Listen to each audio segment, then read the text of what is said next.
तो दोस्तों, मैं आपको एक वीडियो दिखाया था, जिस वीडियो में बताया था कि कूड़े के कचड़े के ढेर पूरे में आग लगी हुई है। और एक वही उसी से ही सटे उसके जस्ट सामने अगर आप देखेंगे, इंडियन पेट्रोल पंप के पीछे मघार में अगर आप देखेंगे तो एक जगह कूड़ा का रिसाइकल भी चल रहा है। तो ये रिसाइकल तो चल रहा है, ये तो समझ में आ रहा है कि चलो कि ये रिसाइकल चल रहा है, इससे कोई प्रदूषण नहीं फैलने वाला। लेकिन ठीक जो उसके सामने जो आग लगी हुई है कूड़ा घर में, आखिरकार में उसका कौन जिम्मेदार है? ये तो एक तरीके से प्राइवेट कंपनियां हैं, मेरे ख्याल से मैन्युफैक्चरिंग, ये कुछ अपने काम के लिए लेके जा रहे होंगे। पहले रिसाइकिल करते हैं तो ये उसमें से रिसाइकिल में से क्या करते हैं, ये कचड़े के ढेर को में से ये कुछ मिट्टियां निकाल लेते हैं। अभी हमारे साथ एक बाबा जुड़े थे, तो उनसे हमने पूछा कि ये मिट्टी किस काम में फिर आती है।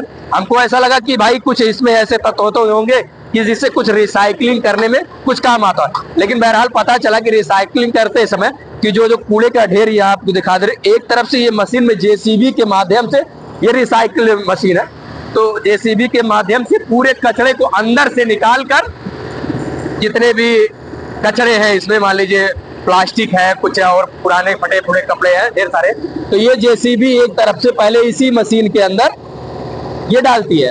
अच्छा, इस मशीन का काम क्या है कि इस मशीन में जो मिट्टियां हैं, क्योंकि जो अभी दादाजी हमारे साथ बने थे, मिले थे, तो उन्होंने कहा कि जो मिट्टी है, मिट्टी को एक साइड निकाल लिया जाता है। तो जैसे देखिए काफी दिन से चल रहा है, ये साफ साफ मिट्टी का अंबार भी दिखाई दे रहा है और सामने कचरे का ढेर भी दिखाई दे रहा है। एक बेहतरीन रिसाइकलिंग प्रोसेस है, शायद उसमें भी किया जा सकता था कि कार्बन जैसे इतनी खतरनाक जो गैसें निकल रही हैं वो उसमें सामने से बचाया जा सकता था।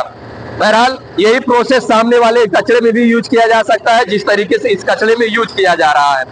अब वो आग कैसे लगी कैसे नहीं लगी और उस आग पे आज तक अभी तक काबू क्यों नहीं बनाया गया था, कोई नहीं जानता है। लेकिन बहरहाल मैं इसको दिखा रहा हूँ कि उसी के ठीक सामने ही ये लगा हुआ है। लेकिन इसको कितने अच्छे से रिसाइकिल करके मिट्टी को एक साइड में निकाल रहे हैं और कचरे को एक साइड में निकाल रहे हैं। थोड़ा सा और पास में आओ, थोड़ा सा और पास में आओ, और मैं आपको दिखा दूं कि जो रिसाइकिल जेसीबी के मदद से जो इसके अंदर कचरा डाला जा रहा है, तो मिट्टी का जो कण है, मिट्टी का कण ये बाहर एक साइड में निकाल दे रहा है, और ईंटे का ढेला का जो पड़ा हुआ, ईंटा जो पड़ा हुआ, ये भी एक साइड में निकल जा रहा है। और दूसरे तरफ जो कचरा ले आके मशीन गिरा रही है साफ करके, उसको भी एक साइड में दूसरे जेसीबी की मशीन के माध्यम से उसको निकाला जा रहा है। तो यही सेम प्रोसेस सामने वाले कूड़ा घर का भी यूज किया जा सकता था, लेकिन किसी भी तरीके का उस कूड़े घर को ध्यान नहीं दिया गया।